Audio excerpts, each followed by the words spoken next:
personne qui cherche en Suisse une protection contre les persécutions peut demander l'asile lors du passage de la frontière ou sur le territoire national. La procédure d'asile sert à déterminer si une personne a droit à la protection de la Suisse et peut ou non rester dans notre pays. Comment fonctionne la procédure d'asile en Suisse ?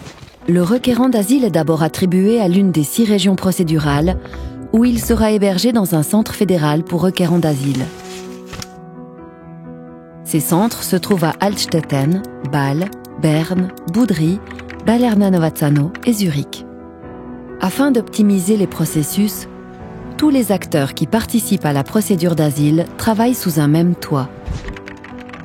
Collaborateurs du SEM, traducteurs, la protection juridique, le conseil en vue du retour. À son arrivée au centre, le requérant d'asile est tout d'abord enregistré. Ses données personnelles sont recueillies, il est photographié, ses empreintes digitales sont enregistrées dans une banque de données et ses documents d'identité ou passeports sont confisqués. Un premier bilan de santé est également dressé. Chaque requérant d'asile reçoit d'emblée gratuitement une protection juridique. Celle-ci est assurée par un spécialiste indépendant qui soutient le requérant d'asile durant la procédure d'asile et l'accompagne aux auditions. Si le requérant est déjà enregistré dans un autre État européen, le SEM examine s'il est possible de le renvoyer dans cet État. Cet État est alors responsable de la procédure d'asile.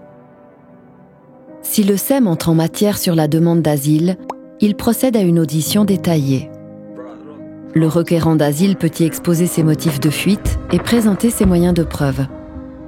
Le SEM examine sur cette base si le requérant doit être reconnu comme réfugié et s'il obtient l'asile en Suisse. Une fois que les faits ont été clarifiés, la décision d'asile est rendue dans un délai de 8 jours après l'audition. Si le SEM a besoin de plus de temps pour examiner la demande d'asile, le requérant fait l'objet d'une procédure étendue. Celle-ci peut durer jusqu'à 1 an.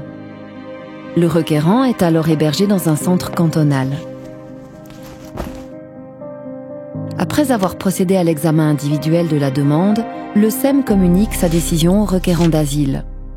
En cas de décision positive, le requérant obtient l'asile et une autorisation de séjour. Il est attribué à un canton qui assume la responsabilité de son intégration. En cas de décision négative, le requérant doit quitter la Suisse, pour autant que sa vie et son intégrité physique ne soient pas menacées dans son pays de provenance et que le retour soit raisonnablement exigible et possible. Lorsque le retour n'est pas possible pour les raisons indiquées, l'intéressé peut demeurer en Suisse à titre provisoire jusqu'à ce que la situation dans son pays de provenance se normalise et que le retour ne présente plus de danger et soit raisonnablement exigible et possible. Cette procédure est conforme aux objectifs de la politique suisse en matière d'asile.